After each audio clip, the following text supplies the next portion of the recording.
Social Services Minister Anne Ruston there. Well, Linda Burney is the Shadow Minister for Social Services and Indigenous Australians. She joins me now to discuss, well, everything. Hello.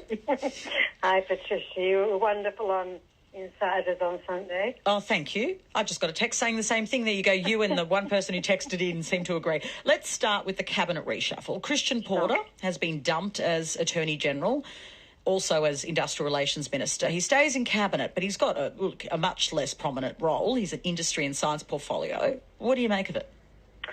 No surprises. In my view, the Prime Minister did not reset the agenda today at all.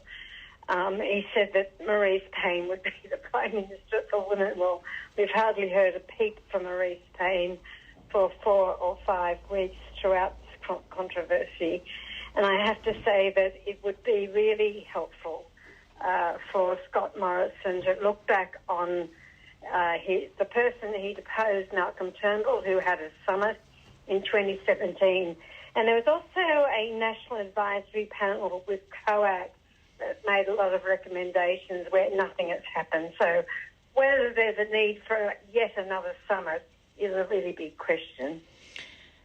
Scott Morrison has added one woman to his cabinet and announced a new cabinet task force. Marise Payne, as you mentioned there, like leading it, but all these new roles really, additional roles for women like Jane Hume, for Anne Ruston to be really focusing on women's economic security, also women's safety in the community.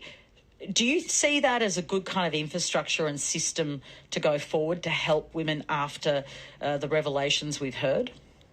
I am pleased to see Anne Ruston and Amanda Stoker and Jane Hume get additional responsibilities, and I hope they will lead to real change because, as you were saying in your introduction and reading out text messages prior to me coming on, there is a white fury out in the community about what's going on, and I do think you're absolutely right, Patricia. We've got two issues running. What needs to happen in the Parliament and what needs to happen in the broader community. Outrage is fine, but we've got to turn that into something constructive, and that's very much where Labor's focus is.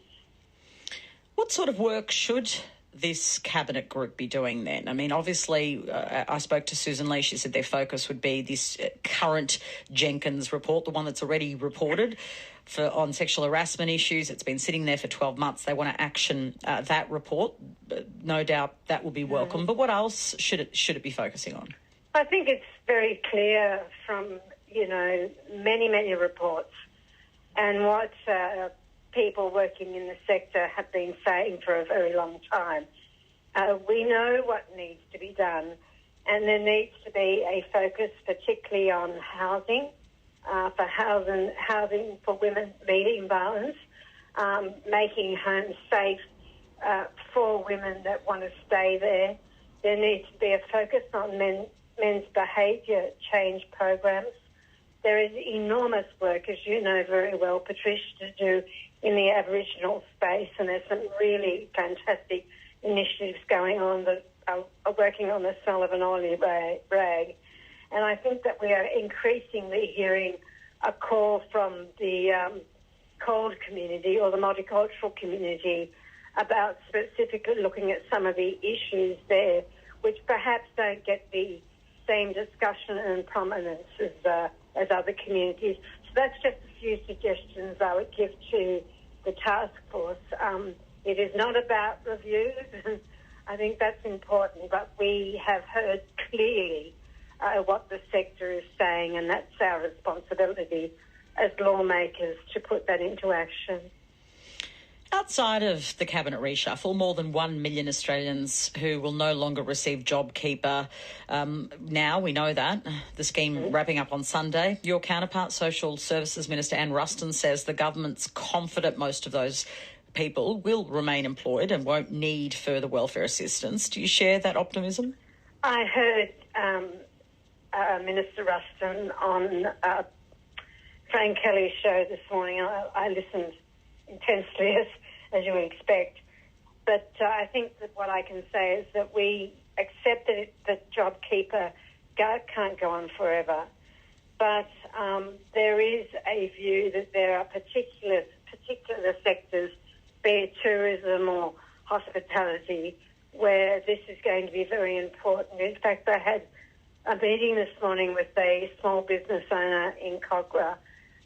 He produces food.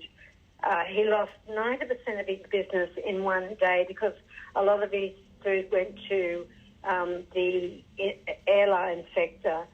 He is desperate about the end of job keeper. In fact, he's not taking a salary himself. He and his wife downsized. But he says this is going to be a disaster for him. So he's trying to weigh out whether or not he hangs in there in the hope that he'll get some traineeships, which he can't get an answer on, or whether or not he closes his doors next week. And he employs, Patricia, people that wouldn't get jobs anywhere else, people with disabilities, people who really rely on him and his wife, which he feels very heavily, to keep the wolves from the door. Just moving to a very important issue that I'm sad to say hasn't received more coverage across this country. You're the Shadow Indigenous Affairs Minister for Indigenous Australians. Last week saw the 4th Aboriginal death in custody in less than 4 weeks, but in 2 months it's actually been 5 deaths. What needs to be done to prevent the next death? Well, can I say firstly, Patricia, and thank you for raising this, the level of frustration and anger in the Aboriginal community about this is palpable. Almost 500 deaths since the Royal Commission, which we're about to mark the 30th anniversary of. If it hadn't been for budget estimates in New South Wales, we would still be none the wiser about 2 deaths in New South Wales, one from hanging. And one of the really big recommendations out of the Royal Commission 30 years ago was the removal of hanging points from cells, which clearly hasn't happened everywhere. The view that I have is that we found this out in budget estimates on Friday. There is no central point where statistics are kept and real-time reporting happens around deaths in custody. And, you know, we hear it on the radio. They're just statistics for a lot of people, but these are young women, these are young men, these are people that have families that are really grieving for them. So it cannot continue. And I think it would do well for state governments and the Commonwealth to examine what was in the Royal Commission, because in those 312 recommendations, there are the answers. And for the Commonwealth to have a greater leadership role in taking this forward. Thank you for your time, Linda. Thanks, Patricia. Linda Burney is the Shadow Minister for Social Services and Indigenous Australians.